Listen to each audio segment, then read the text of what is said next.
Mr. Green, take your seat. Take your seat, sir. Take your seat. Finding that members continue to engage in willful and concerted disruption of proper decorum, the chair now directs the Sergeant-at-Arms to restore order. Remove this gentleman from the chamber.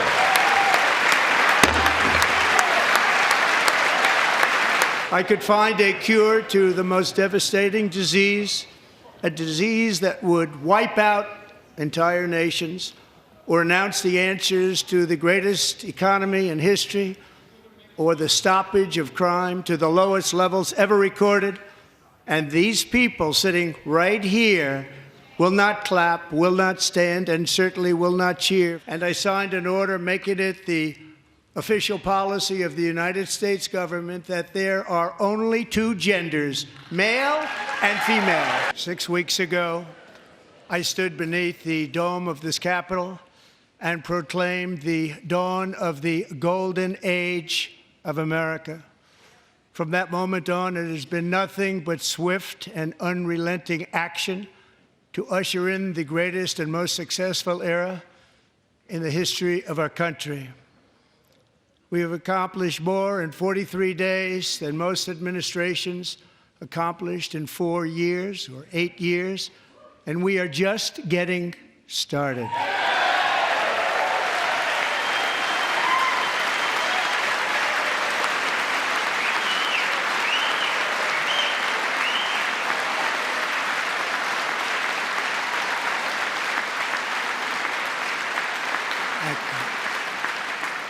I return to this chamber tonight to report that America's momentum is back, our spirit is back, our pride is back, our confidence is back, and the American dream is surging bigger and better than ever before.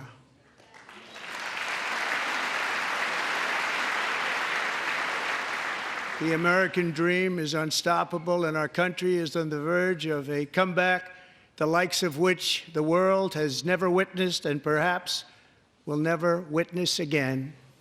There's never been anything like it. The presidential election of November 5th was a mandate like has not been seen in many decades.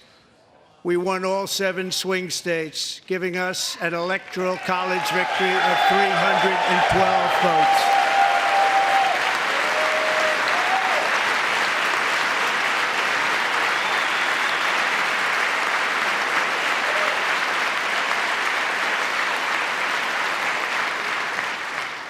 We won the popular vote by big numbers and won counties in our country.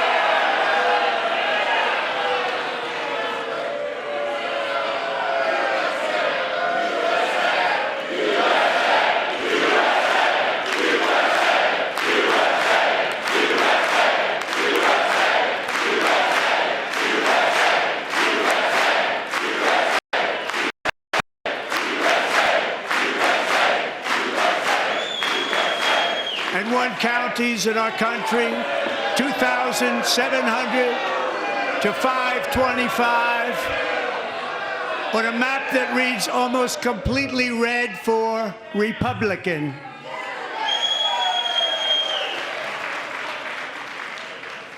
Now, for the first time in modern history, more Americans believe that our country is headed in the right direction than the wrong direction. In fact, it's an astonishing record, 27-point swing, the most ever.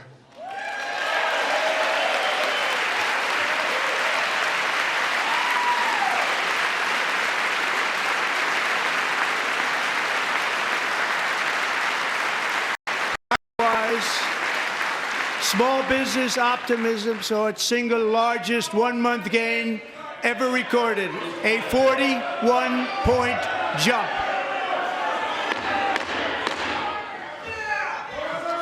Members are directed to uphold and maintain decorum in the House and to cease any further disruptions. That's your warning.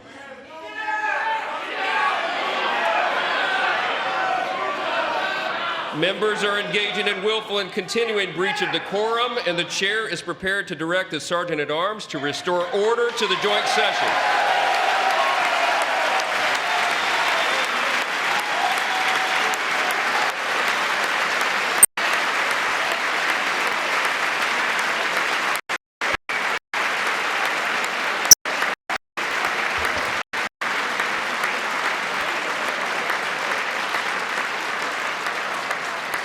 Mr. Green, take your seat.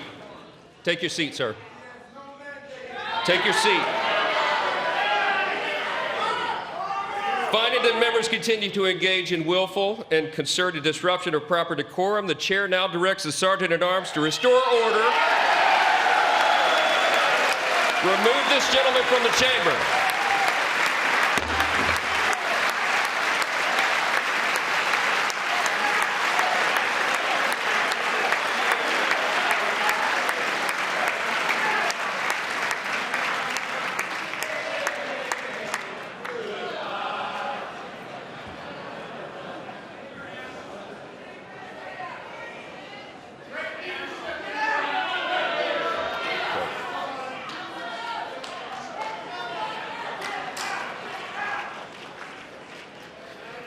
Members are directed to uphold and maintain decorum in the House.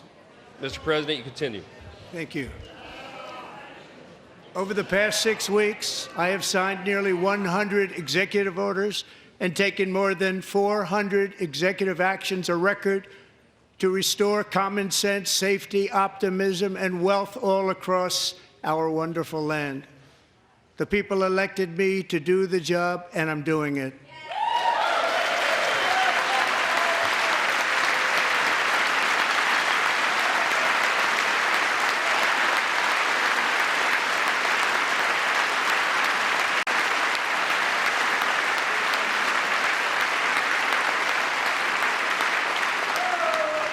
In fact, it has been stated by many that the first month of our presidency, it's our presidency, is the most successful in the history of our nation. By many.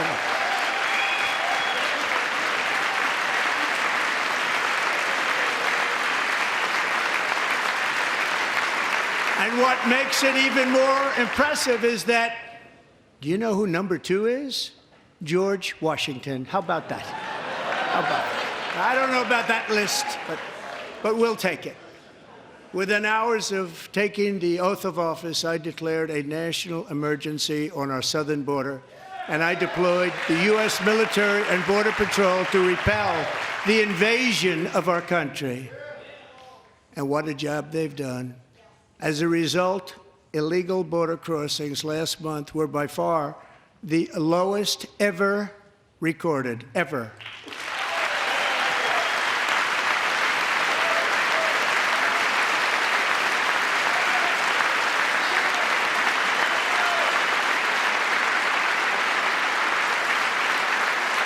They heard my words and they chose not to come. Much easier that way. In comparison, under Joe Biden, the worst president in American history, there were hundreds of thousands of illegal crossings a month, and virtually all of them, including murderers, drug dealers, gang members, and people from mental institutions and insane asylums, were released into our country. Who would want to do that? This is my 5th such speech to Congress. And once again, I look at the Democrats in front of me, and I realize there is absolutely nothing I can say to make them happy or to make them stand or smile or applaud. Nothing I can do. I could find a cure to the most devastating disease, a disease that would wipe out entire nations or announce the answers to the greatest economy in history, or the stoppage of crime to the lowest levels ever recorded. And these people sitting right here will not clap, will not stand, and certainly will not cheer for these astronomical achievements. They won't do it, no matter what. Five times I've been up here. It's very sad, and it just shouldn't be this way.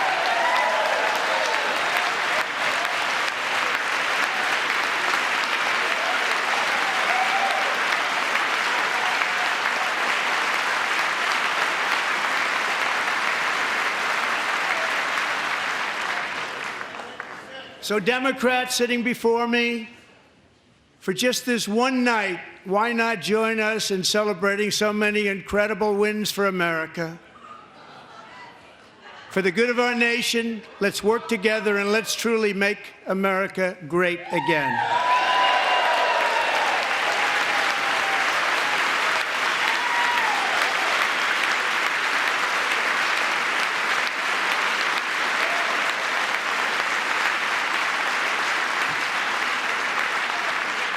Every day, my administration is fighting to deliver the change America needs to bring a future that America deserves, and we're doing it. This is a time for big dreams and bold action.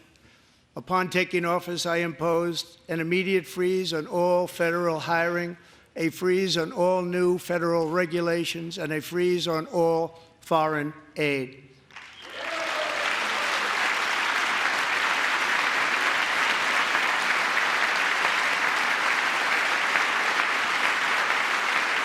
I terminated the ridiculous Green New Scam.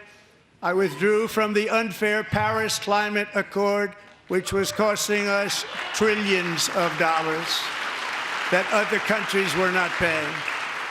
I withdrew from the corrupt World Health Organization.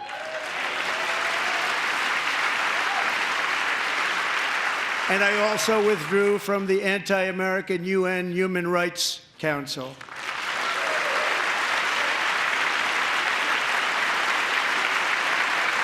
We ended all of Biden's environmental restrictions that were making our country far less safe and totally unaffordable. And importantly, we ended the last administration's insane electric vehicle mandate, saving our auto workers and companies from economic destruction.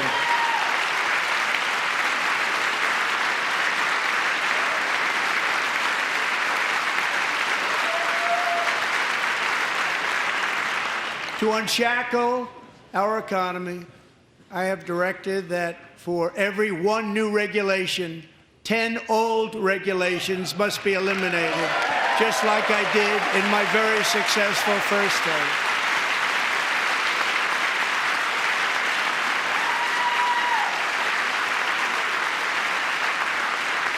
And in that first term, we set records on ending unnecessary rules and regulations like no other president had done before. We ordered all federal workers to return to the office. They will either show up for work in person or be removed from their job.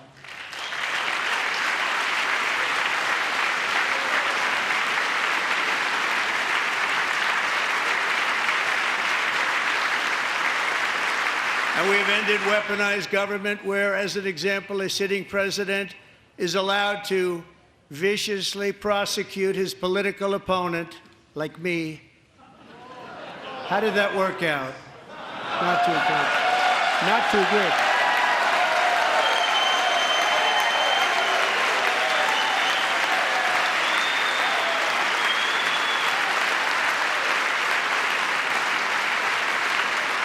And I have stopped all government censorship and brought back free speech in America. It's back.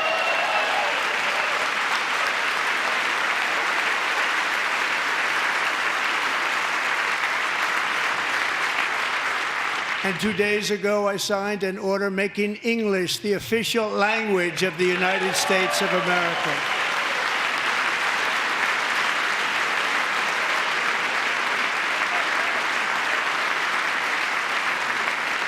I renamed the Gulf of Mexico the Gulf of America.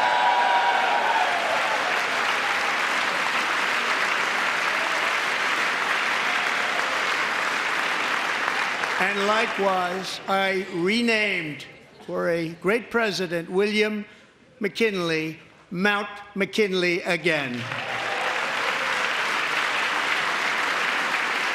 Beautiful Alaska. We love Alaska. We've ended the tyranny of so-called diversity, equity, and inclusion policies all across the entire federal government and indeed the private sector and our military. and our country will be woke no longer.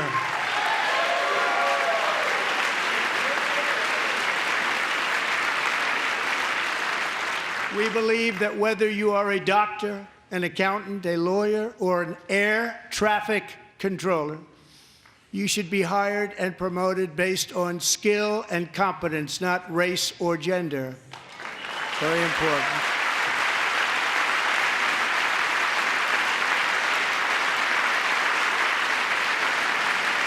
You should be hired based on merit. And the Supreme Court, in a brave and very powerful decision, has allowed us to do so. Thank you. Thank you very much. Thank you. We have removed the poison of critical race theory from our public schools, and I signed an order making it the official policy of the United States government that there are only two genders, male and female.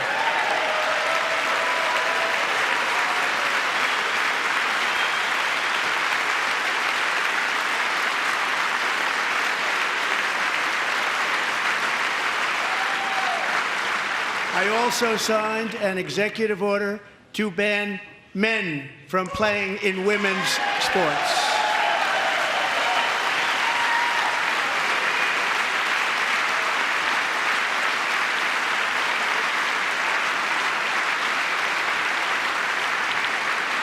Three years ago, Peyton McNabb was an all-star high school athlete, one of the best, preparing for a future in college sports.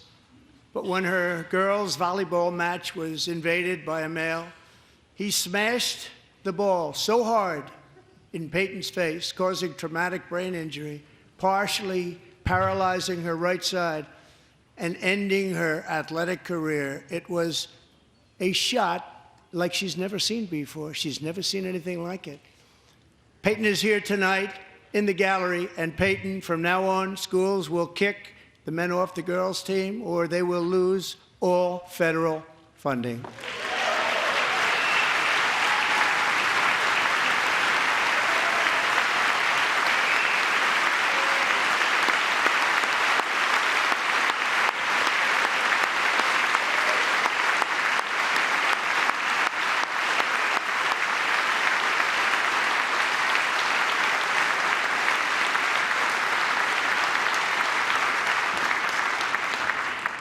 And if you really want to see numbers, just take a look at what happened in the women's boxing, weightlifting, track and field, swimming, or cycling, where a male recently finished a long-distance race 5 hours and 14 minutes ahead of a woman for a new record by 5 hours. Broke the record by 5 hours. It's demeaning for women, and it's very bad for our country. We're not going to put up with it any longer.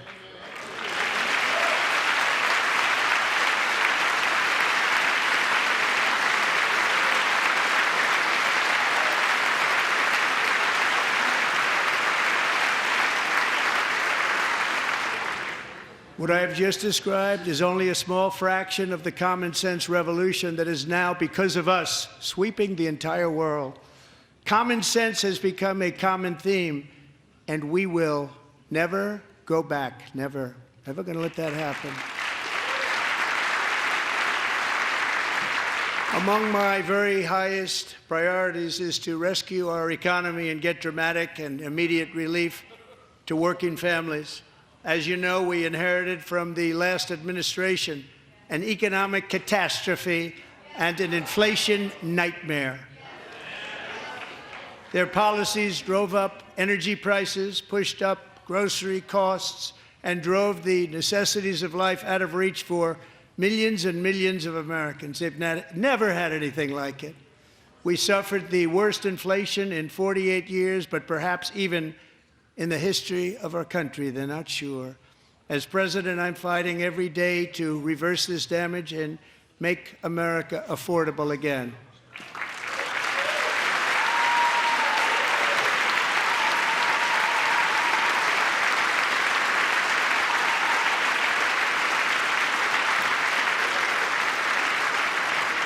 Joe Biden especially let the price of eggs get out of control.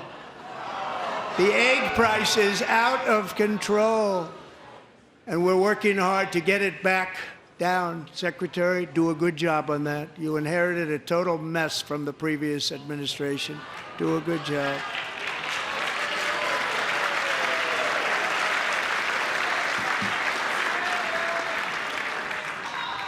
A major focus of our fight to defeat inflation is rapidly reducing the cost of energy. The previous administration cut the number of new oil and gas leases by 95%, slowed pipeline construction to a halt, and closed more than 100 power plants. We are opening up many of those power plants right now.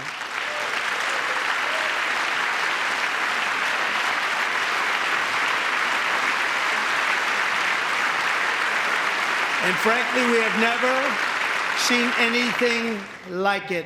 That's why on my first day in office, I declared a national energy emergency. As you've heard me say many times, we have more liquid gold under our feet than any nation on earth, and by far. And now I fully authorize the most talented team ever assembled to go and get it. It's called Drill, Baby, Drill.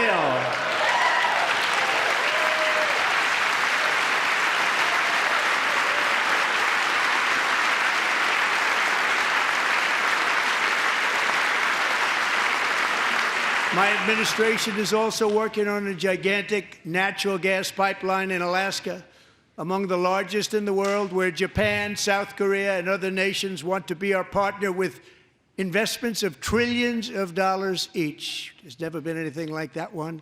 It will be truly spectacular. It's all set to go. The permitting is gotten. And later this week, I will also take historic action to dramatically expand production of critical minerals and rare earths here in the USA.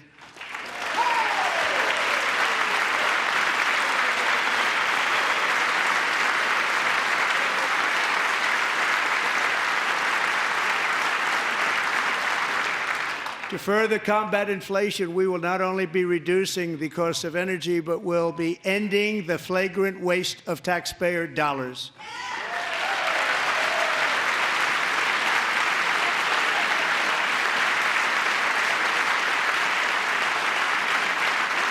And to that end, I have created the brand new Department of Government Efficiency, DOGE. Perhaps you've heard of it. Perhaps.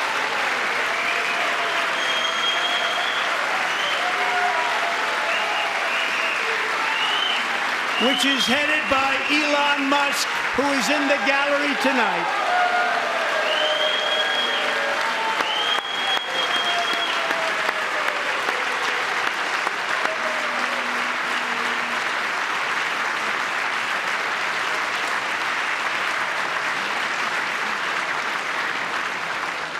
Thank you, Elon. He's working very hard. He didn't need this. He didn't need this.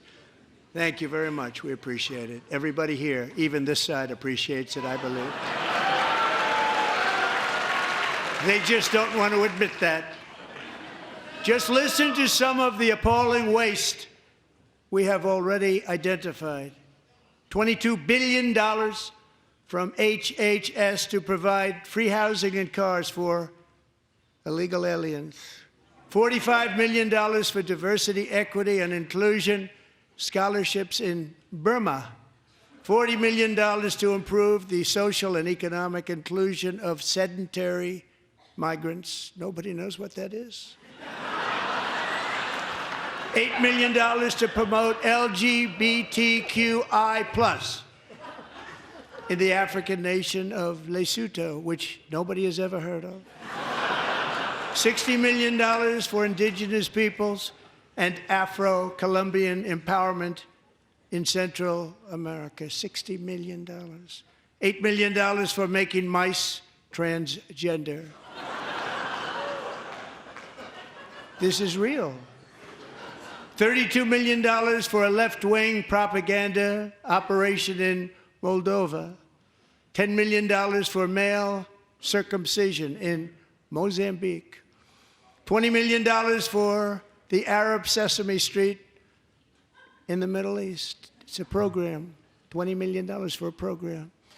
$1.9 billion to recently created Decarbonization of Homes Committee, headed up, and we know she's involved. Just at the last moment, the money was passed over by a woman named Stacey Abrams. Have you ever heard of her? A $3.5 million consulting contract for lavish fish monitoring. $1.5 million for voter confidence in Liberia. $14 million for social cohesion in Mali. $59 million for illegal alien hotel rooms in New York City. He's a real estate developer. He's done very well. $250,000 to increase vegan local climate action innovation in Zambia. $42 million for social and behavior change in Uganda. $14 million for improving public procurement in Serbia.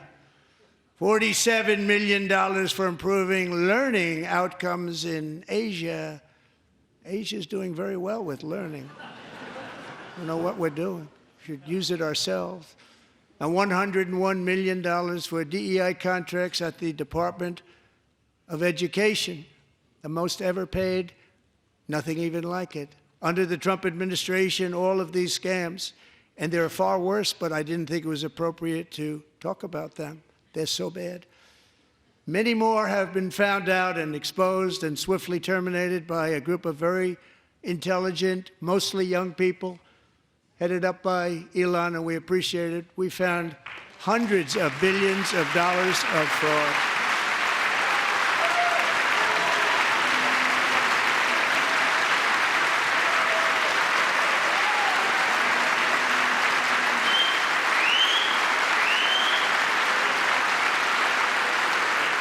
And we've taken back the money and reduced our debt to fight inflation and other things.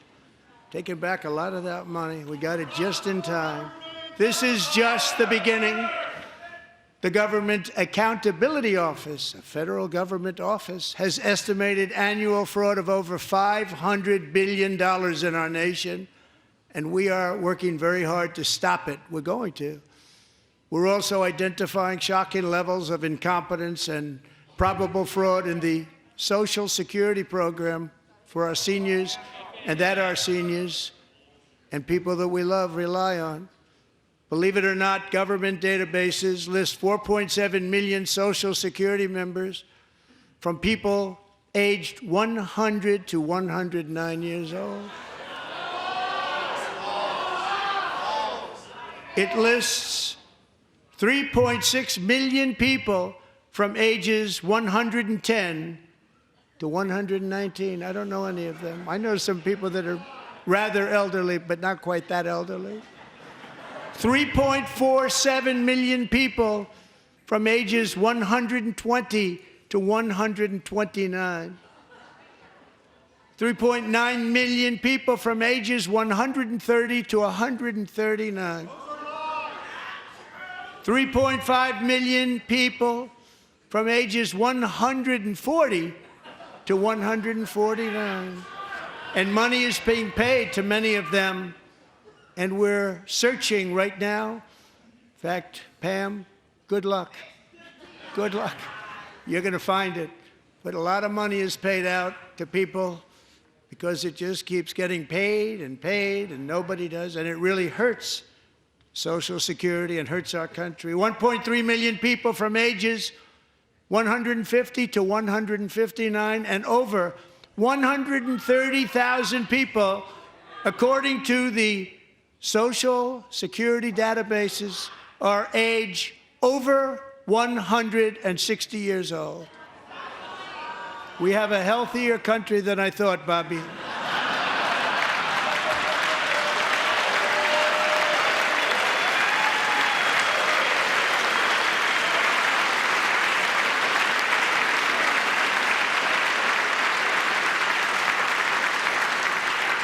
Including, to finish, 1,039 people between the ages of 220 and 229 one person between the age of 240 and 249, and one person is listed at 360 years of age. More than 100 years older than our country. But we're going to find out where that money's going, and it's not going to be pretty. By slashing all of the fraud, waste, and theft we can find, we will defeat inflation, bring down mortgage rates, lower car payments and grocery prices, protect our seniors, and put more money in the pockets of American families.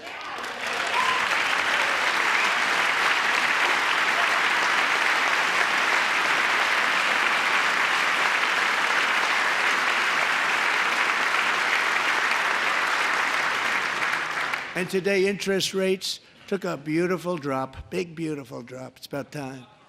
And in the near future, I want to do what has not been done in 24 years, balance the federal budget. We're going to balance it.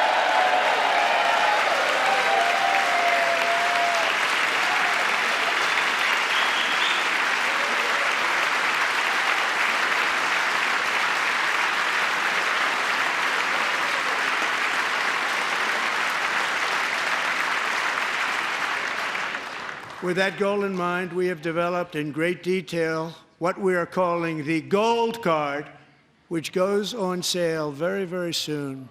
For $5 million, we will allow the most successful job-creating people from all over the world to buy a path to U.S. citizenship. It's like the green card, but better and more sophisticated. And these people will have to pay tax in our country. They won't have to pay tax from where they came. The money that they've made, you wouldn't want to do that, but they have to pay tax, create jobs. They'll also be taking people out of colleges and paying for them so that we can keep them in our country instead of having them being forced out. Number one, at the top school, as an example, being forced out and not being allowed to stay and create tremendous numbers of jobs and great success for a company out there. So while we take out the criminals, killers, traffickers, and child predators who are allowed to enter our country under the open border policy of these people, the Democrats, the Biden administration, the open border insane policies that you've allowed to destroy our country, we will now bring in brilliant, hardworking, job-creating people. They're going to pay a lot of money, and we're going to reduce our debt with that money.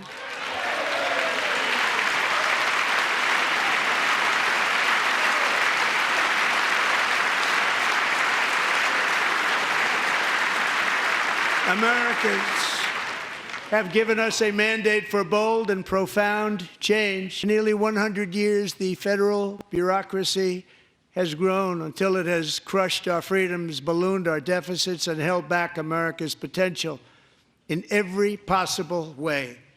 The nation founded by pioneers and risk-takers now drowns under millions and millions of pages of regulations and debt. Approvals that should take 10 days to get instead take 10 years, 15 years, and even 20 years before you're rejected. Meanwhile, we have hundreds of thousands of federal workers who have not been showing up to work. My administration will reclaim power from this unaccountable bureaucracy, and we will restore true democracy to America again.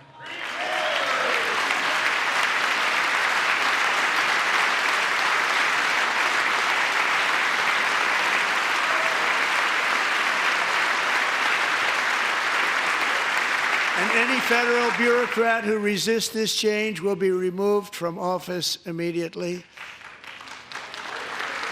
Because we are draining the swamp. It's very simple. And the days of rule by unelected bureaucrats are over.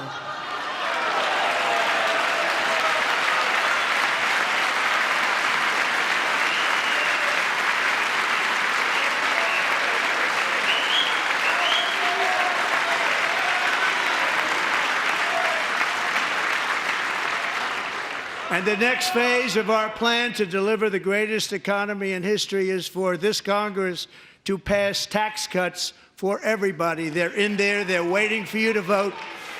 And I'm sure that the people on my right I don't mean the Republican right, but my right here, I'm sure you're going to vote for those tax cuts, because otherwise I don't believe the people will ever vote you into office. So I'm doing you a big favor by telling you that. But I know this group is going to be voting for the tax cuts.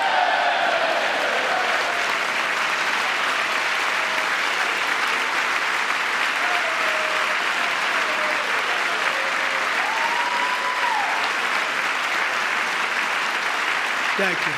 It's a very, very big part of our plan. We had tremendous success in our first term with it. A very big part of our plan. We're seeking permanent income tax cuts all across the board. And to get urgently needed relief to Americans hit especially hard by inflation, I'm calling for no tax on tips, no tax on overtime, and no tax on Social Security benefits for our great seniors.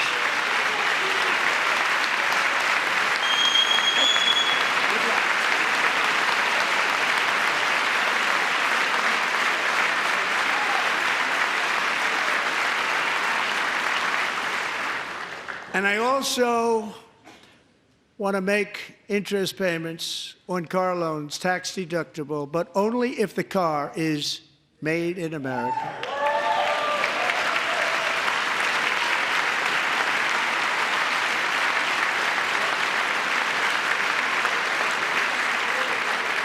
And by the way, we're going to have growth in the auto industry like nobody's ever seen. Plants are opening up all over the place. Deals are being made. Never seen. That's a combination of the election win and tariffs. It's a beautiful word, isn't it? That, along with our other policies, will allow our auto industry to absolutely boom. It's going to boom. Spoke to the majors today, all three, the top people, and they're so excited. In fact, already numerous car companies have announced that they will be building massive automobile plants in America, with Honda just announcing a new plant in Indiana, one of the largest anywhere in the world.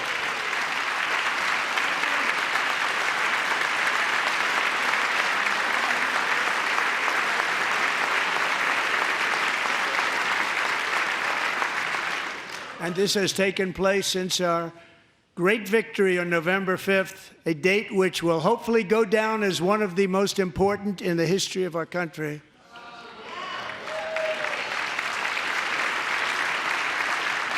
In addition, as part of our tax cuts, we want to cut taxes on domestic production and all manufacturing.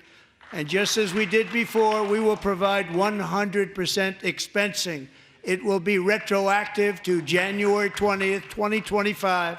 And it was one of the main reasons why our tax cuts were so successful in our first term, giving us the most successful economy in the history of our country. First term. We had a great first term.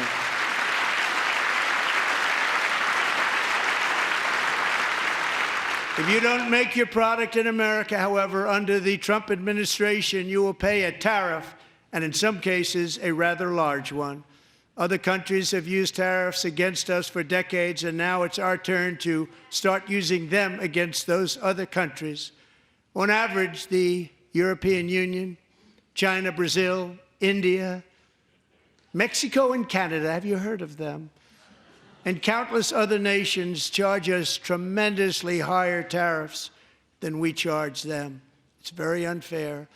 India charges us auto tariffs higher than 100%.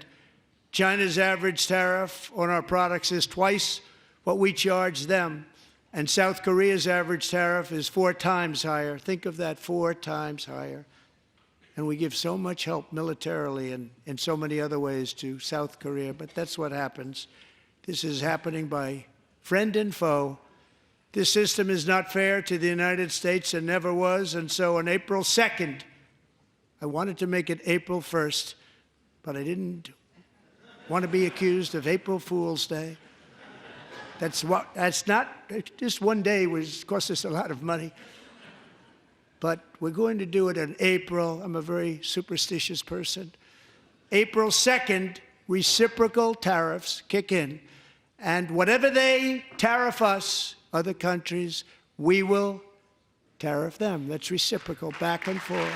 Whatever they tax us, we will tax them. If they do non-monetary tariffs to keep us out of their market, then we will do non-monetary barriers to keep them out of our market. There's a lot of that, too. They don't even allow us in their market. We will take in trillions and trillions of dollars and create jobs like we have never seen before. I did it with China, and I did it with others, and the Biden administration couldn't do anything about it because there was so much money they couldn't do anything about it. We have been ripped off for decades by nearly every country on earth, and we will not let that happen any longer.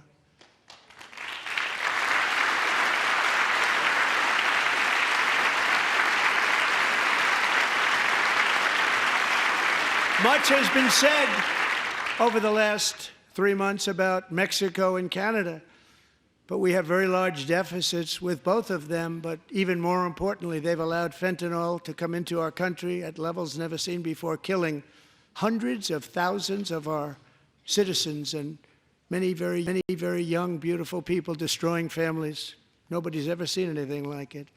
They are, in effect, receiving subsidies of hundreds of billions of dollars. We pay subsidies to Canada and to Mexico of hundreds of billions of dollars, and the United States will not be doing that any longer. We're not going to do it any longer.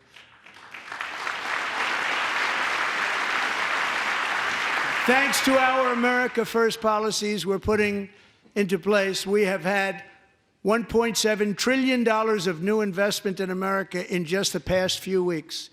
The combination of the election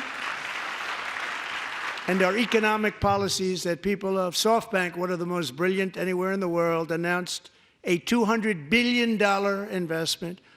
OpenAI and Oracle, Larry Ellison, announced $500 billion investment, which they wouldn't have done if Kamala had won.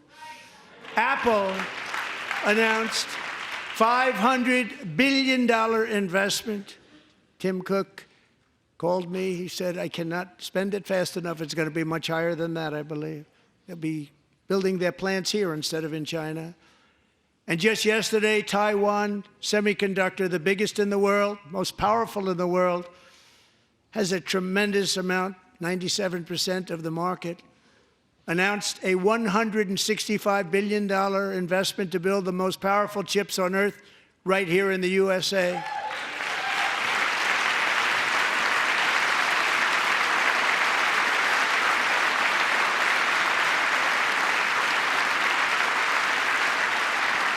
And we're not giving them any money. Your CHIPS Act is a horrible, horrible thing. We give hundreds of billions of dollars, and it doesn't mean a thing. They take our money and they don't spend it. All that meant to them, we're giving them no money. All that was important to them was they didn't want to pay the tariffs, so they came and they're building, and many other companies are coming. We don't have to give them money. We just want to protect our businesses and our people. And they will come because they won't have to pay tariffs if they build in America. So it's very amazing. You should get rid of the CHIP Act, and whatever's left over, Mr. Speaker, you should use it to reduce debt or any other reason you want to.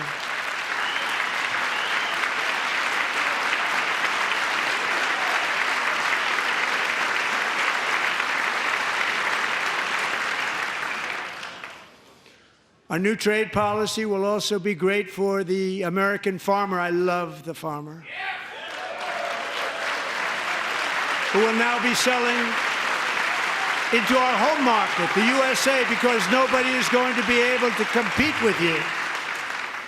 Because there's goods that come in from other countries and companies.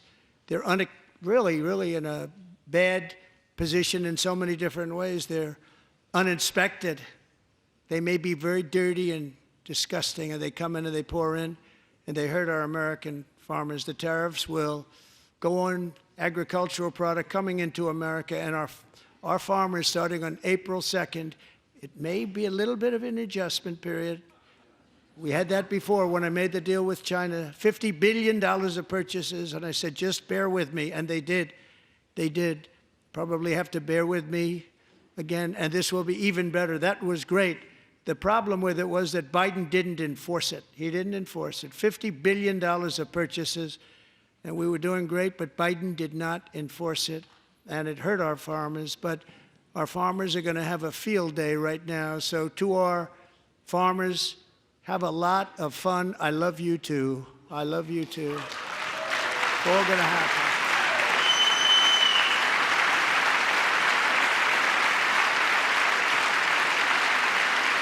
And I have also imposed a 25% tariff on foreign aluminum, copper, lumber, and steel, because if we don't have, as an example, steel and lots of other things, we don't have a military, and frankly, we just won't have a country very long.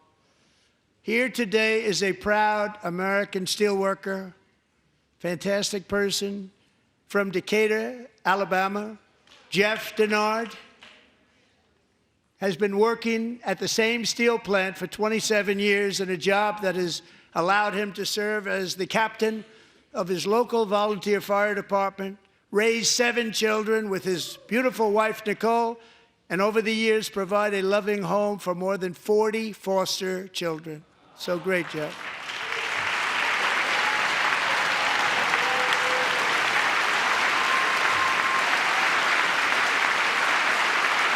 Thank you, Jeff. Thank you, Jeff.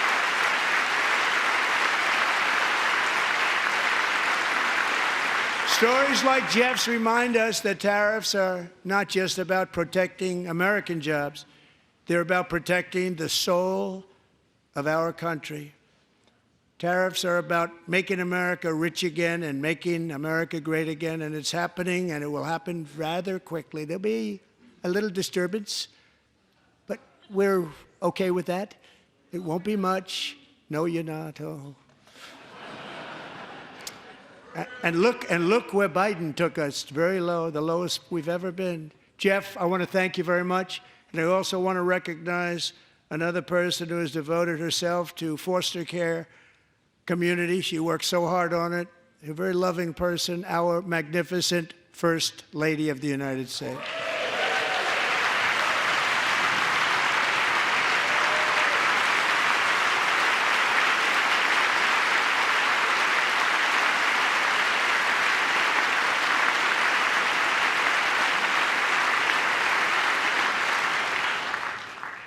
Melania's work has yielded incredible results, helping prepare our nation's future leaders as they enter the workforce. Our First Lady is joined by 2 impressive young women, very impressive. Haley Ferguson, who benefited from the First Lady's Fostering the Future initiative and is poised to complete her education and become a teacher. And Elliston Berry, who became a victim of an illicit deepfake image produced by a peer. With Elliston's help, the Senate just passed the Take It Down Act, and this is so important. Thank you very much, John. John Thune, thank you. Stand up, John. Thank you, John.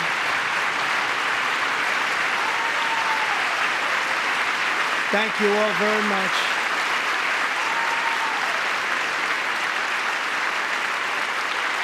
Thank you. And thank you to John Thune and the Senate. Great job. To criminalize the publication of such images online is a terrible, terrible thing. And once it passes the House, I look forward to signing that bill into law. Thank you. And I'm going to use that bill for myself, too, if you don't mind.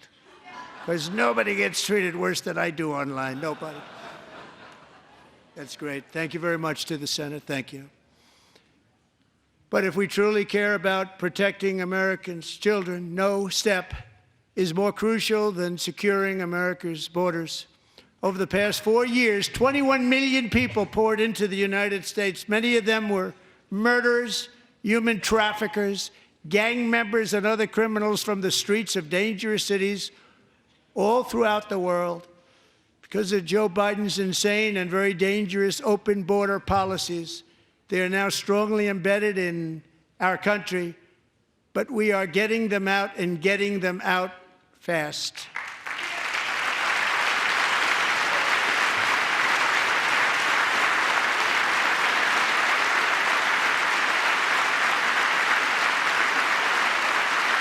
And I want to thank Tom Homan and Christy. I want to thank you and Paul of Border Patrol. I want to thank you. What a job they've all done. Everybody, Border Patrol, ICE, law enforcement in general is incredible. We have to take care of our law enforcement. Have to.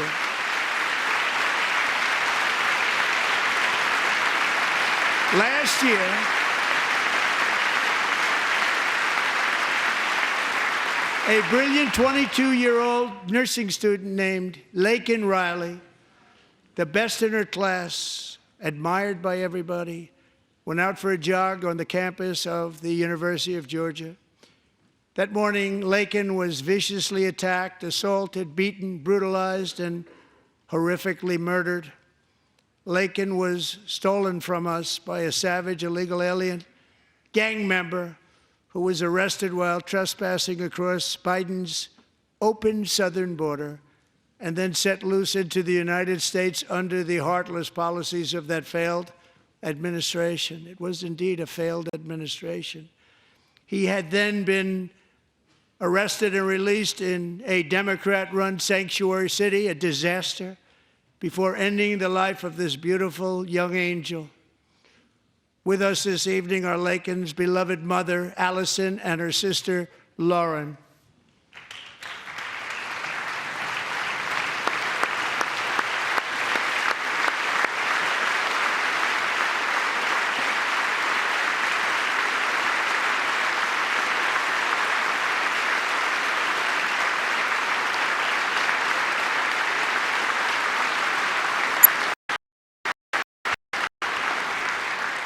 Last year, I told Laken's grieving parents that we would ensure their daughter would not have died in vain.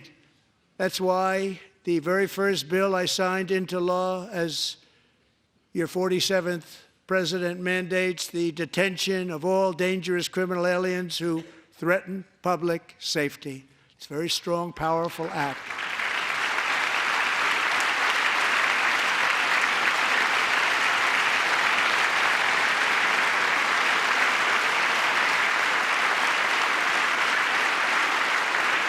It's called the Laken-Riley Act. So Allison and Lauren, America will never, ever forget our beautiful Laken Hope Riley.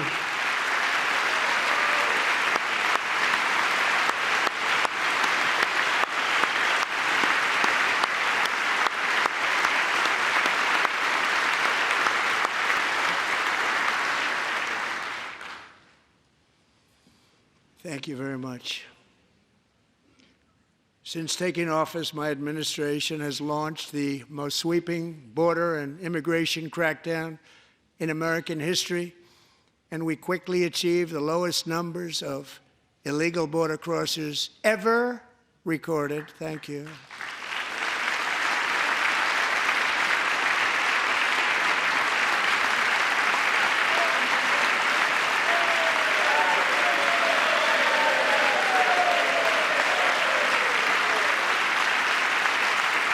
The media and our friends in the Democrat Party kept saying we needed new legislation, we must have legislation to secure the border.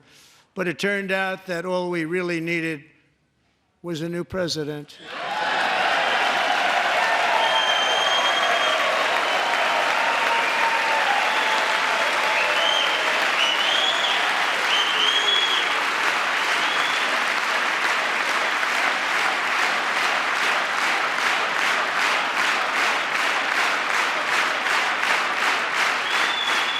Thank you. Joe Biden didn't just open our borders, he flew illegal aliens over them to overwhelm our schools, hospitals, and communities throughout the country. Entire towns like Aurora, Colorado, and Springfield, Ohio, buckled under the weight of the migrant occupation and corruption like nobody's ever seen before. Beautiful towns destroyed. Now, just as I promised in my inaugural address, we are achieving the great liberation of America.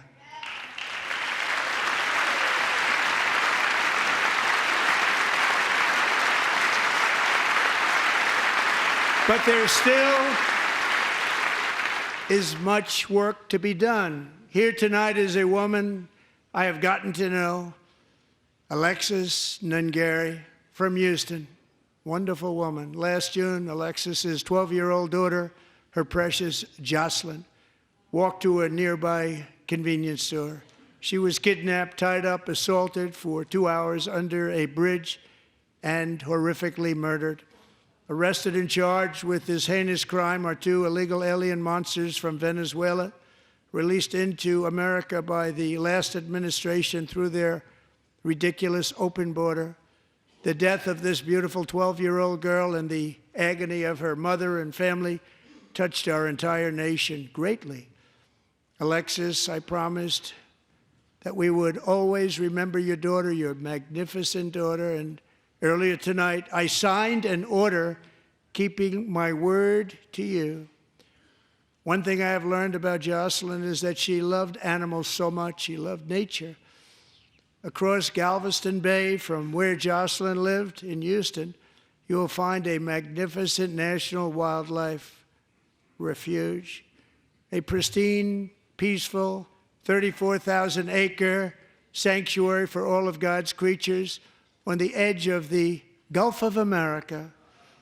Alexis, moments ago, I formally renamed that refuge in loving memory of your beautiful daughter, Jocelyn. So, Mr. Vice President, if you would, may I have the order?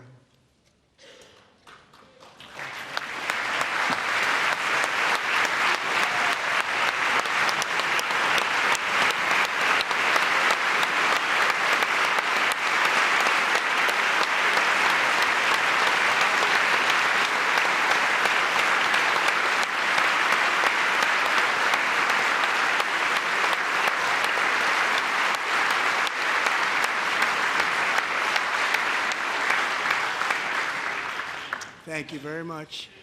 All 3 savages charged with Jocelyn and Lakin's murders were members of the Venezuelan prison gang, the toughest gang, they say, in the world, known as Tren de Aragua.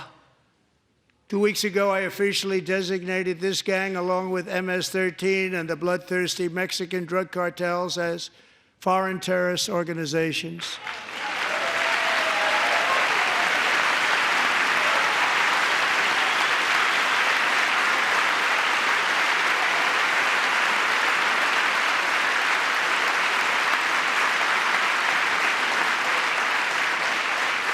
They are now officially in the same category as ISIS, and that's not good for them. Countless thousands of these terrorists were welcomed into the U.S. by the Biden administration. But now every last one will be rounded up and forcibly removed from our country, or, if they're too dangerous, put in jails, standing trial in this country, because we don't want them to come back ever.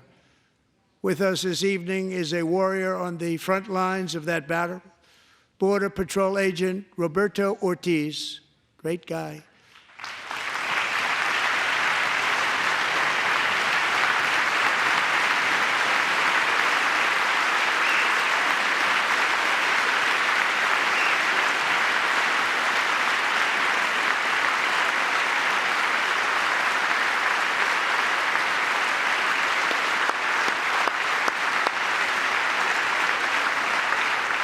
In January, Roberto and another agent were patrolling by the Rio Grande near an area known as Cartel Island. Doesn't sound too nice to me.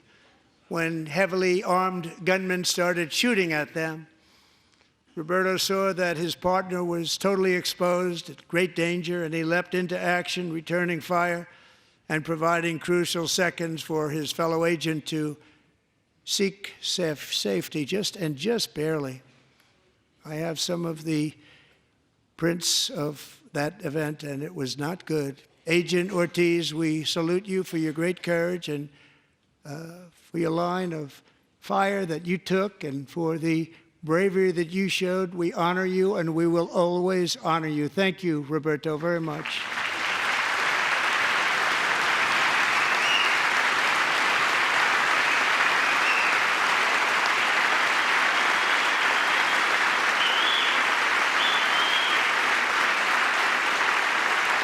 Thank you, Roberta. And I actually got to know him on my many calls to the border. He's a great, great gentleman. The territory to the immediate south of our border is now dominated entirely by criminal cartels that murder, rape, torture, and exercise total control. They have total control over a whole nation, posing a grave threat to our national security. The cartels are waging war on America, and it's time for America to wage war on the cartels, which we are doing.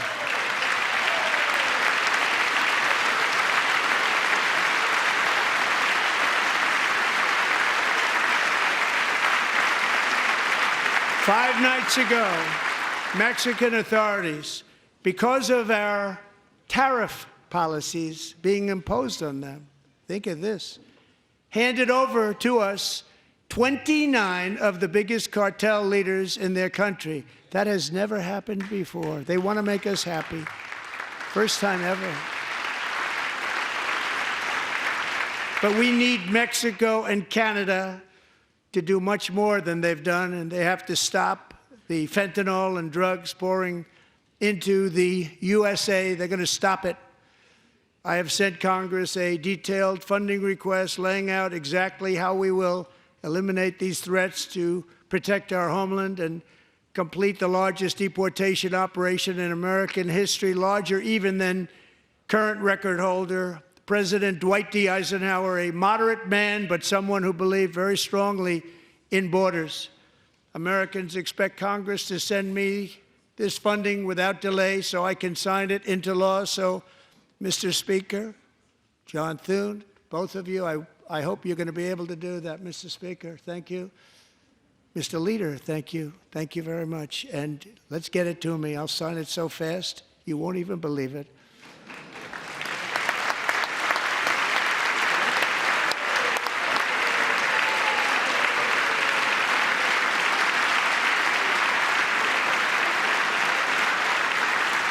And as we reclaim our sovereignty, we must also bring back law and order to our cities and towns.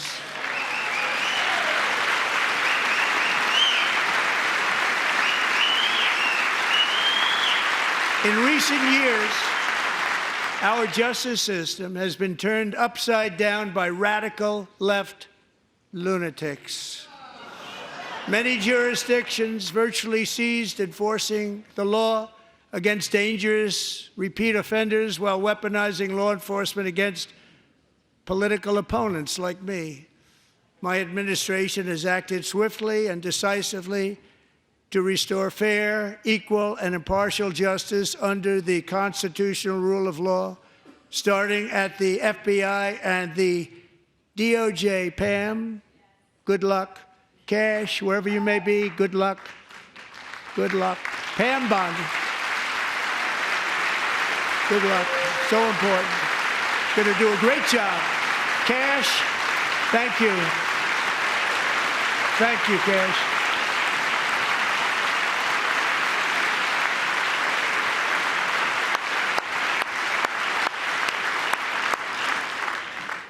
They've already started very strong. They're going to do a fantastic job. You're going to be very proud of them.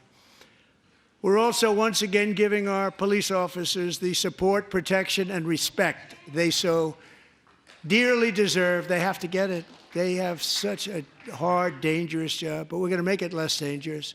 The problem is the bad guys don't respect the law, but they're starting to respect it, and they soon will respect it. This also includes our great fire departments throughout the country. Our firemen and women are unbelievable people, and we'll never forget them. And besides that, they voted for me in record numbers, so I have no choice.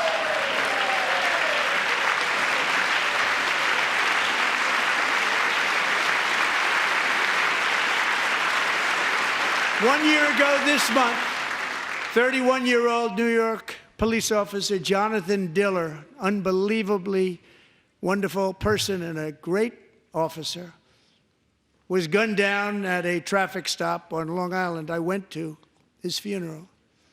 The vicious criminal charged with his murder had 21 prior arrests, and they were rough arrests, too. He was a real bad one. The thug in the seat next to him had 14 prior arrests, and went by the name of Killer. He was Killer. He killed other people, they say, a lot of them. I attended Officer Diller's service, and when I met his wife and one-year-old son, Ryan, it was very inspirational, actually. His widow's name is Stephanie, and she is here tonight. Stephanie, thank you very much, Stephanie. Thank you very much.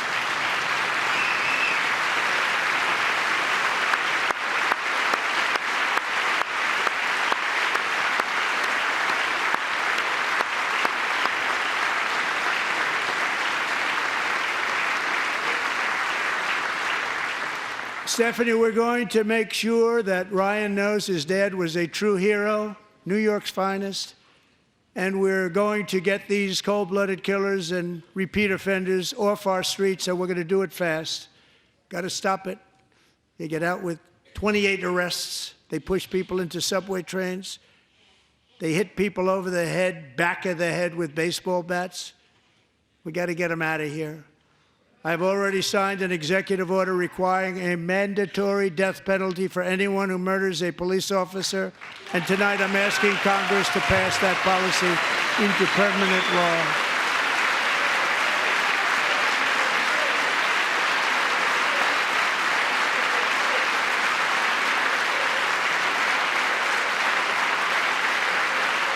I'm also asking for a new crime bill getting tough on repeat offenders while enhancing protections for America's police officers so they can do their jobs without fear of their lives being totally destroyed.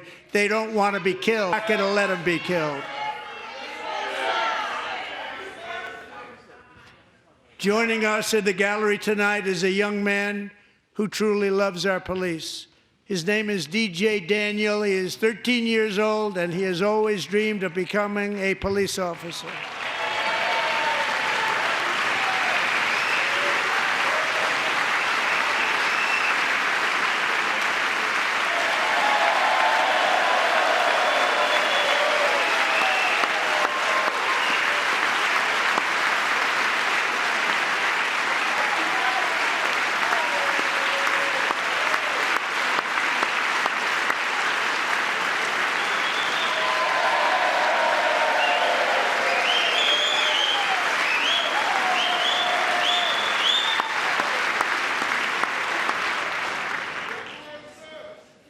But in 2018, DJ was diagnosed with brain cancer.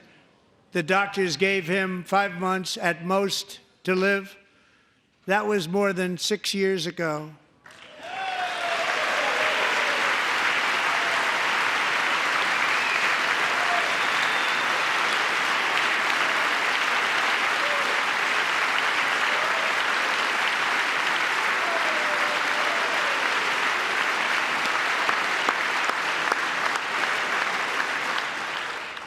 Since that time, DJ and his dad have been on a quest to make his dream come true, and DJ has been sworn in as an honorary law enforcement officer, actually a number of times. The police love him, the police departments love him.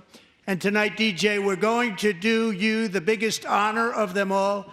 I am asking our new Secret Service Director, Sean Curran, to officially make you an agent of the United States Secret Service.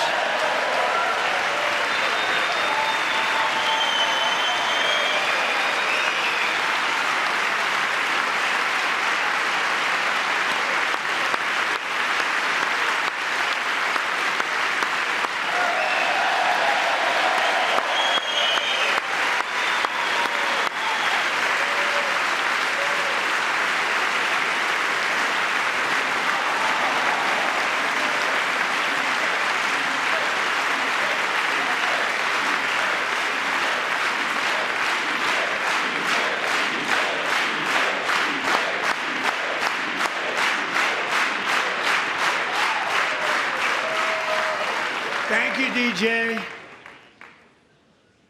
DJ's doctors believe his cancer likely came from a chemical he was exposed to when he was younger. Since 1975, rates of child cancer have increased by more than 40%. Reversing this trend is one of the top priorities for our new Presidential Commission to Make America Healthy Again, chaired by our new Secretary of Health and Human Services, Robert F. Kennedy, Jr.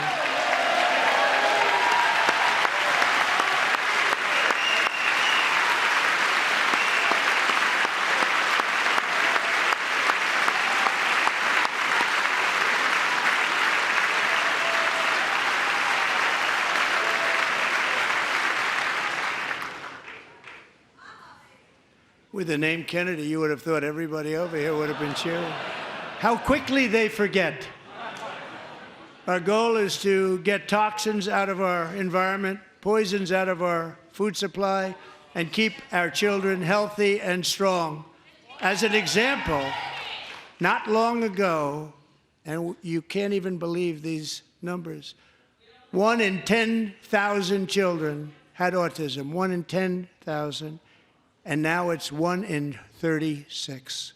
There's something wrong. 1 in 36. Think of that. So we're going to find out what it is, and there's nobody better than Bobby and all of the people that are working with you. You have the best to figure out what is going on. Okay, Bobby? Good luck. It's a very important job. Thank you.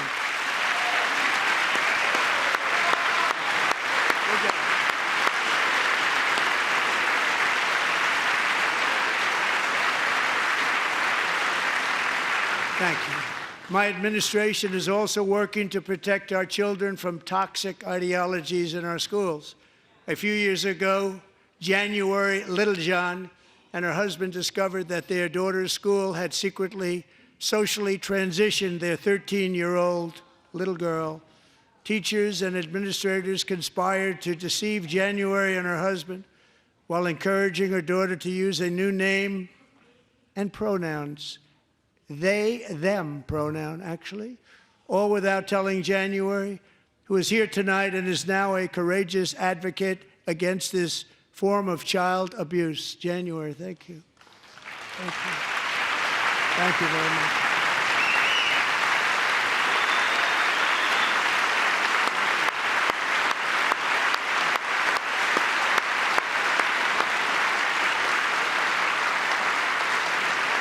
Thank you.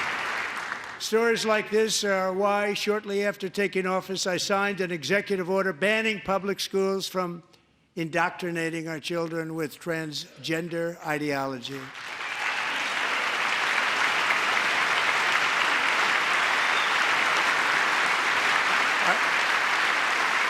I also signed an order to cut off all taxpayer funding to any institution that engages in the sexual mutilation of our youth.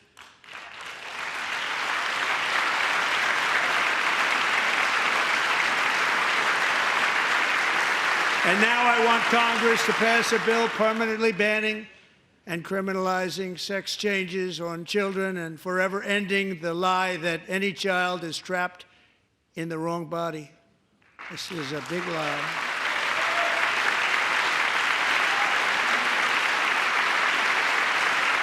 And our message to every child in America is that you are perfect exactly the way God made you.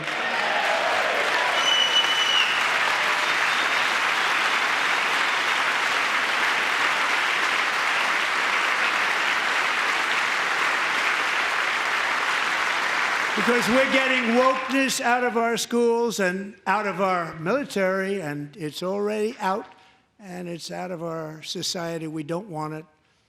Wokeness is trouble. Wokeness is bad. It's gone. It's gone. And we feel so much better for it, don't we? Don't we feel better? Our service members won't be activists and ideologues. They will be fighters and warriors. They will fight for our country. And Pete, congratulations. Secretary of Defense, congratulations.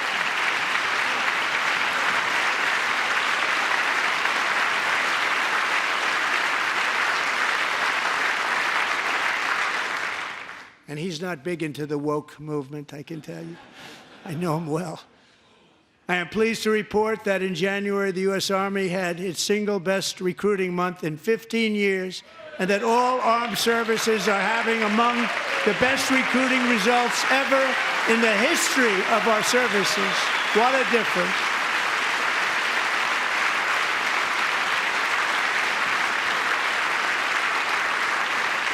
And you know, it was just a few months ago where the results were exactly the opposite. We couldn't recruit anywhere. We couldn't recruit.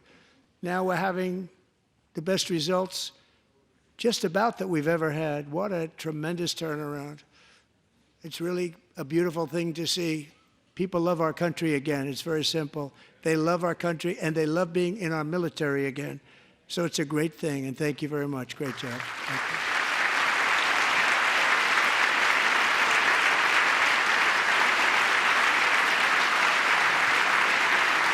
you. We're joined tonight by a young man, Jason Hartley, who knows the weight of that call of duty.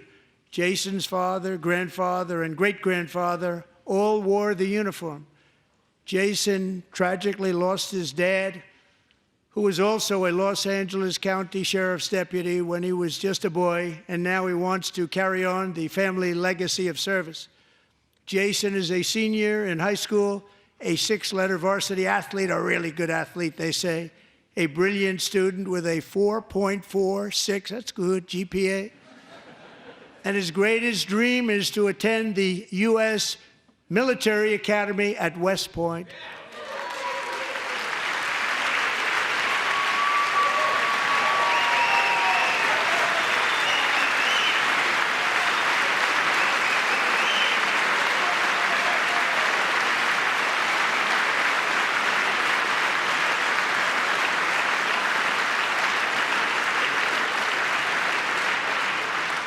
And Jason, that's a very big deal getting in. That's a hard one to get into. But I'm pleased to inform you that your application has been accepted.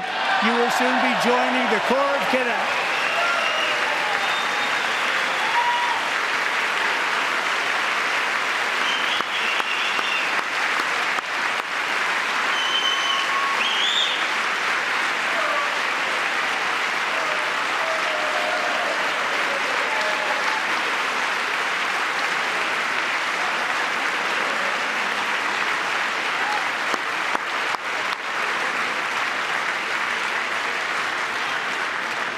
Thank you. Jason, you're going to be on the long gray line, Jason. As Commander-in-Chief, my focus is on building the most powerful military of the future.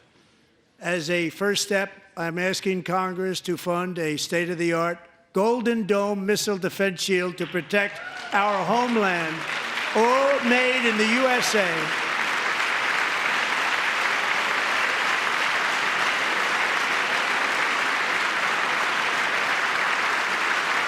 And Ronald Reagan wanted to do it long ago, but the technology just wasn't there, not even close. But now we have the technology. It's incredible, actually.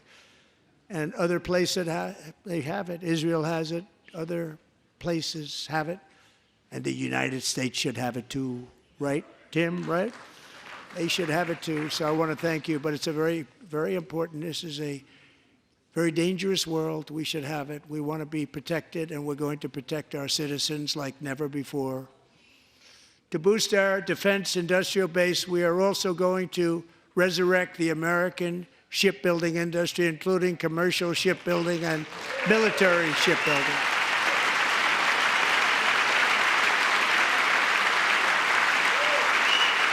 And for that purpose, I am announcing tonight that we will create a new Office of Shipbuilding in the White House and offer special tax incentives to bring this industry home to America where it belongs. We used to make so many ships. We don't make them anymore very much, but we're going to make them very fast, very soon. It will have a huge impact. To further enhance our national security, my administration will be reclaiming the Panama Canal, and we've already started doing it.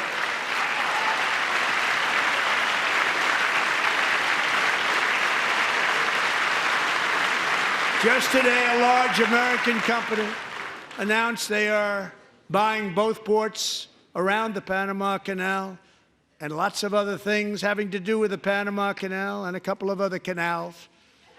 The Panama Canal was built by Americans for Americans, not for others, but others could use it. But it was built at tremendous cost of American blood and treasure. 38,000 workers died building the Panama Canal. They died of malaria. They died of snake bites and mosquitoes. Not a nice place to work. They paid them very highly to go there, knowing there was a 25% chance that they would die. The most expensive project also that was ever built in our country's history, if you bring it up to modern day costs.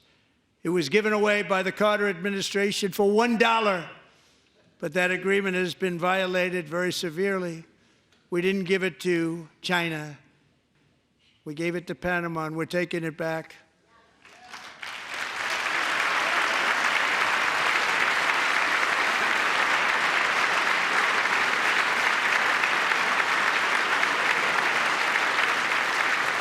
And we have Marco Rubio in charge. Good luck, Marco. Now, we know who to blame if anything goes wrong. Marco's been amazing, and he's going to do a great job. Think of it, he got 100 votes. You know, he was approved with actually 99, but the 100th was this gentleman, and I feel very certain. So let's assume he got 100 votes. And I'm either very, very happy about that or I'm very concerned about it. But he's already proven. I mean, he's a great gentleman. He's respected by everybody, and we appreciate you voting for Marco. He's going to do a fantastic job. Thank you. Thank you. He's doing a great job. Great job. And I also have a message tonight for the incredible people of Greenland. We strongly support your right to determine your own future. And if you choose, we welcome you into the United States of America. We need Greenland for national security and even international security, and we're working with everybody involved to try and get it. But we need it really for international world security, and I think we're going to get it. One way or the other, we're going to get it. We will keep you safe. We will make you rich, and together we will take Greenland to heights like you have never thought possible before. It's a very small population, but very, very large piece of land and very, very important for military security. America is once again standing strong against the forces of radical Islamic terrorism. 3.5 years ago, ISIS terrorists killed 13 American service members and countless others in the Abbey Gate bombing during the disastrous and incompetent withdrawal from Afghanistan. Not that they were withdrawing, it was the way they withdrew. Perhaps the most embarrassing moment in the history of our country. Tonight, I am pleased to announce that we have just apprehended the top terrorist responsible for that atrocity, and he is right now on his way here to face the swift sword of American justice.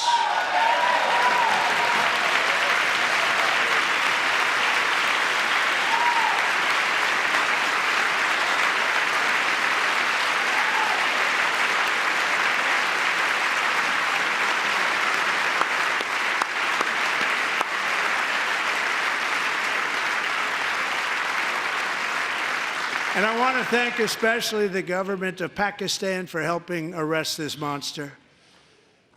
This was a very momentous day for those 13 families who I actually got to know very well, most of them, whose children were murdered, and the many people that were so badly, over 42 people, so badly injured on that fateful day in Afghanistan. What a horrible day.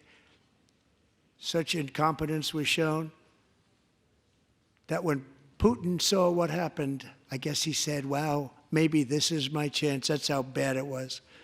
Should have never happened. Grossly incompetent people. I spoke to many of the parents and loved ones, and they're all in our hearts tonight. Just spoke to them on the phone. We had a big call.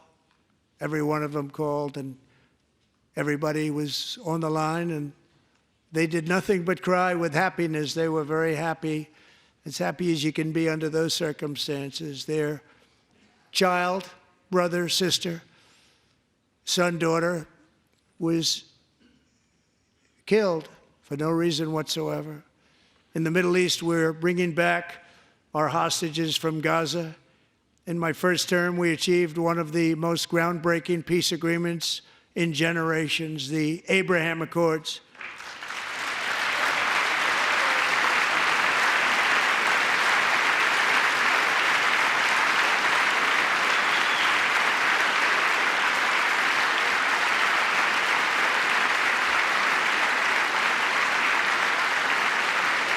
And now we're going to build on that foundation to create a more peaceful and prosperous future for the entire region. A lot of things are happening in the Middle East. People have been talking about that so much lately with everything going on with Ukraine and Russia.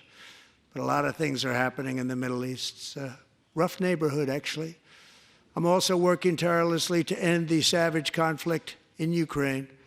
Millions of Ukrainians and Russians have been needlessly killed or wounded in this horrific and brutal conflict with no end in sight.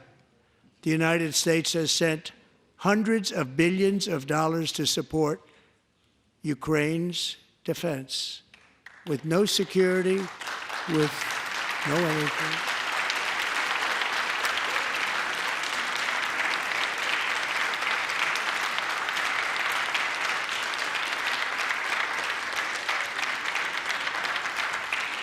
Do you want to keep it going for another 5 years?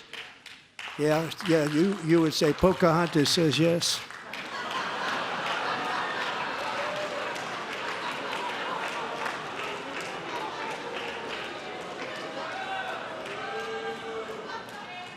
$2,000 people are being killed every single week. More than that. They're Russian young people. They're Ukrainian young people. They're not Americans. But I want it to stop. Meanwhile, Europe has sadly spent more money buying Russian oil and gas than they have spent on defending Ukraine, by far. Think of that. They've spent more buying Russian oil and gas than they have defending. And we've spent perhaps $350 billion, like taking candy from a baby. That's what happened. And they've spent $100 billion. What a difference that is. And we have an ocean separating us, and they don't. But we're getting along very well with them, and lots of good things are happening. Biden has authorized more money in this fight than Europe has spent by billions and billions of dollars. It's hard to believe that they wouldn't have stopped it and said at some point, come on, let's equalize. You got to be equal to us. But that didn't happen. Earlier today, I received an important letter from President Zelensky of Ukraine. The letter reads, Ukraine is ready to come to the negotiating table as soon as possible to bring lasting peace closer. Nobody wants peace more than the Ukrainians, he said. My team and I stand ready to work under President Trump's strong leadership to get a peace that lasts. We do really value how much America has done to help Ukraine maintain its sovereignty and independence. Regarding the agreement on minerals and security, Ukraine is ready to sign it at any time that is convenient for you. I appreciate that he sent this letter, just got it a little while ago. Simultaneously, we've had serious discussions with Russia and have received strong signals that they are ready for peace. Wouldn't that be beautiful? Wouldn't that be beautiful?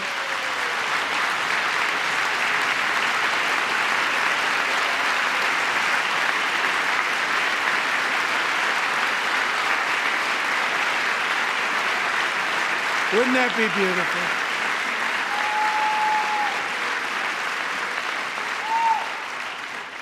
It's time to stop this madness. It's time to halt the killing. It's time to end this senseless war. If you want to end wars, you have to talk to both sides. Nearly 4 years ago, amid rising tensions, a history teacher named Mark Fogel was detained in Russia and sentenced to 14 years in a penal colony. Rough stuff. The previous administration barely lifted a finger to help him. They knew he was innocent, but they had no idea where to begin. But last summer, I promised his 95-year-old mother, Malphine, that we would bring her boy safely back home. After 22 days in office, I did just that, and they are here tonight.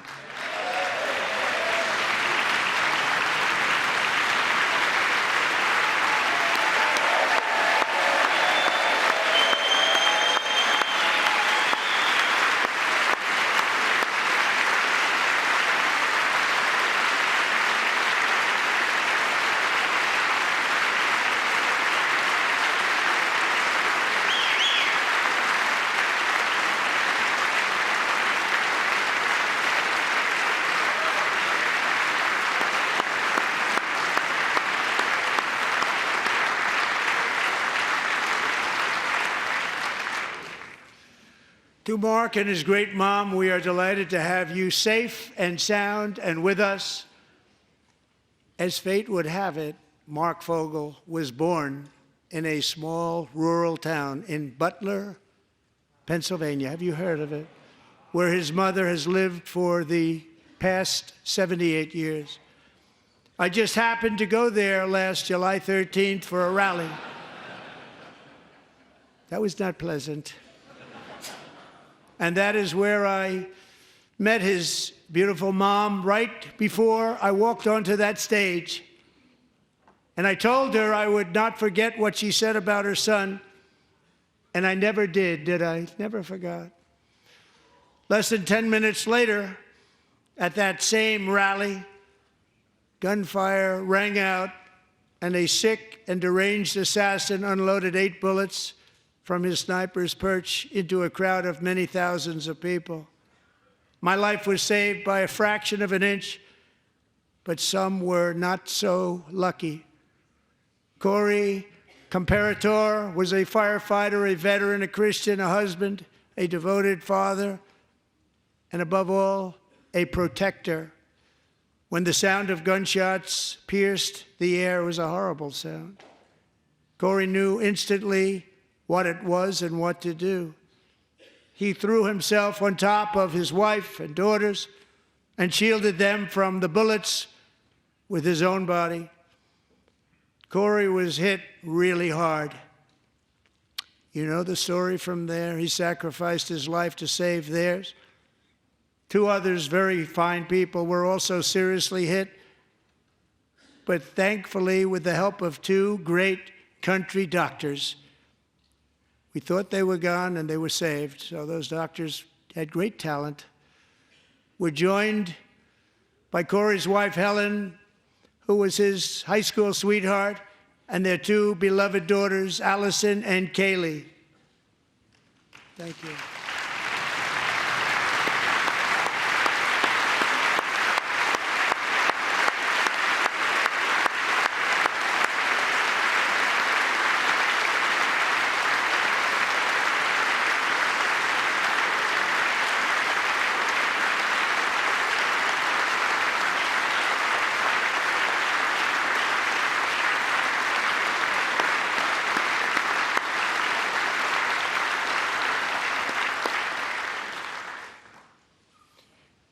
To Helen, Allison, and Kaylee, Corey is looking down on his 3 beautiful ladies right now, and he is cheering you on. He loves you. He is cheering you on.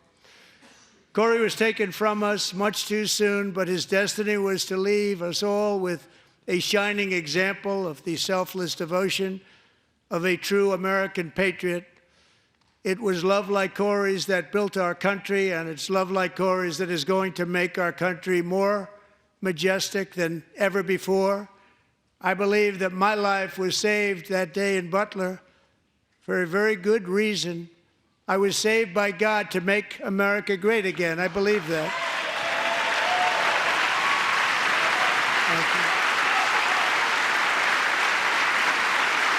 Thank you.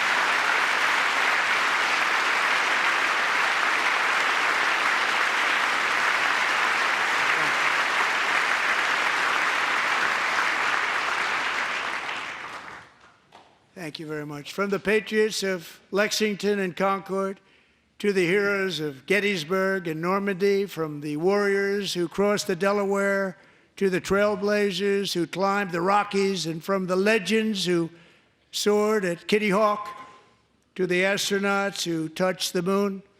Americans have always been the people who defied all odds, transcended all dangers, made the most extraordinary sacrifices, and did whatever it took to defend our children, our country, and our freedom. And as we have seen in this chamber tonight, that same strength, faith, love, and spirit is still alive and thriving in the hearts of the American people. Despite the best efforts of those who would try to censor us, silence us, break us, destroy us, Americans are today a proud, free, sovereign, and independent nation that will always be free, and we will fight for it till death. We will never let anything happen to our beloved country, because we are a country of doers, dreamers, fighters, and survivors. Our ancestors crossed a vast ocean, strode into the unknown wilderness, and carved their fortunes from the rock and soil of a perilous and very dangerous frontier. They chased our destiny across a boundless continent. They built the railroads, laid the highways, and graced the world with American marvels like the Empire State Building, the mighty Hoover Dam, and the towering Golden Gate Bridge. They lit the world with electricity, broke free of the force of gravity, fired up the engines of American industry, vanquished the communists, fascists, and Marxists all over the world, and gave us countless modern wonders sculptured out of iron, glass, and steel. We stand on the shoulders of these pioneers who won and built the modern age, these workers who poured their sweat into the skylines of our cities, these warriors who shed their blood on fields of battle and gave everything they had for our rights and for our freedom. Now it is our time to take up the righteous cause of American liberty, and it is our turn to take America's destiny into our own hands and begin the most thrilling days in the history of our country. This will be our greatest era. With God's help, over the next 4 years, we are going to lead this nation even higher, and we are going to forge the freest, most advanced, most dynamic, and most dominant civilization ever to exist on the face of this earth. We are going to create the highest quality of life, build the safest and wealthiest and healthiest and most vital communities anywhere in the world. We are going to conquer the vast frontiers of science, and we are going to lead humanity into space and plant the American flag on the planet Mars and even far beyond.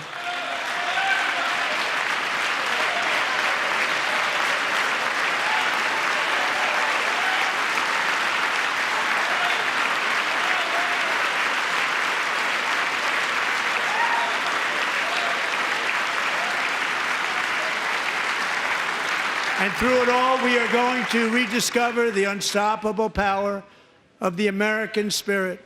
And we are going to renew unlimited promise of the American dream. Every single day, we will stand up and we will fight, fight, fight for the country our citizens believe in and for the country our people deserve.